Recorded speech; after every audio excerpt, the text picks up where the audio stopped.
જીએસટીનો 12% વાળો સ્લેબ હટાવવાને લઈને કવાયત હવે ઝડપી થઈ ગઈ છે. સૂત્રો પ્રમાણે આવનારી જીએસટી કાઉન્સિલની બેઠકમાં આ મુદ્દા ઉપર ચર્ચા થઈ શકે છે. ચીઝ, કન્ડેન્સ્ડ મિલ્ક, ફ્રૂટ જ્યુસના ઉપયોગમાં આવનારી વસ્તુઓ સસ્તી થઈ શકે છે. શું છે સંપૂર્ણ વિગતો તે જણાવવા જોડાયા છે हमारा सहयोगी आलोक प्रियदर्शी. आलोक जी, जीएसटी को लेकर क्या खबरें आती हुई सामने दिख रही है? ये स्लैब हटाने की बात है? देखिए, जो जीएसटी काउंसिल की आगामी बैठक होती है संभवतः मॉनसून सेशन से पहले हो सकती है जुलाई में। हमें जो सूत्रों से जानकारी मिली है कि खासतौर से जो 12% वाला स्लैब है उसको हटाने पर इस जीएसटी काउंसिल की बैठक में चर्चा हो सकती है।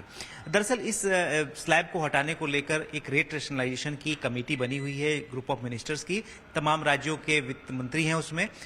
हालांकि उसमें भी कंसेंसस नहीं बना है, लेकिन जो हमें सूत्र बता रहे हैं कि सरकार चाहती है कि इस स्लैब पर चर्चा हो और इसके संकेत लगातार दिए जा रहे हैं। और सबसे इंटरेस्टिंग चीज है कि इस स्लैब में कई ऐसी चीजें हैं जो रोजमर्रा के इस्तेमाल की हैं, जैसे कि कंडेंस्ड मिल्क, चीज, अम्ब्रेला, पेंसिल, क्रेयॉन्स, बहुत सारी ऐसी चीजें, साइकिल, जो कि जिन पर 12% लगता है।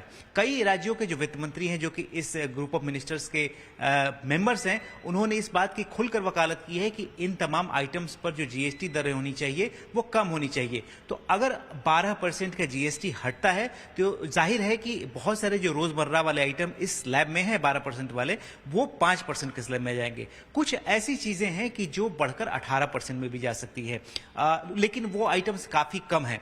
इस मुद्दे पर काफी लंबे समय से चर्चा चल रही है और अब ऐसी संभावना बन रही है कि जीएसटी स्लैब को हटाने पर जो चर्चा है वो अगली जीएसटी काउंसिल की बैठक में हो। अगर ये चर्चा में कुछ डिसीजन होता है तो जाहिर है अगला कदम यही होगा कि इन स्लैब में जो 12% में जो रोजमर्रा के आइटम है उनको एडजस्ट किया जाए, या तो उनको 5% में ले जाया जाएगा या फिर कुछ जो ऐसे आइटम्स है उनको 18% में ले जाया जाएगा। तो ये एक कॉम्प्लिकेटेड एक्सरसाइज है, लेकिन इंडस्ट्री का भी दबाव है, साथ ही साथ आम लोगों का भी दबाव है, सरकार पर लगातार दबाव है कि जो जीएसटी का रेट्स है उसको सिंप्लीफाई किए जाए। अभी जो 4 अलग अलग रेट है, 5%, 12%, 18% और 28%, इसके अलावा कुछ छोटे छोटे और भी रेट है, तो इन सबको और सिंप्लीफाई किया जाए और कुल मिलाकर 3 रेट जीएसटी में आइडियली होने चाहिए। उसी की दिशा की तरफ सरकार आगे बढ़ रही है। जी आलोक जी, इस पूरी जानकारी के लिए आपका धन्यवाद। त्यारे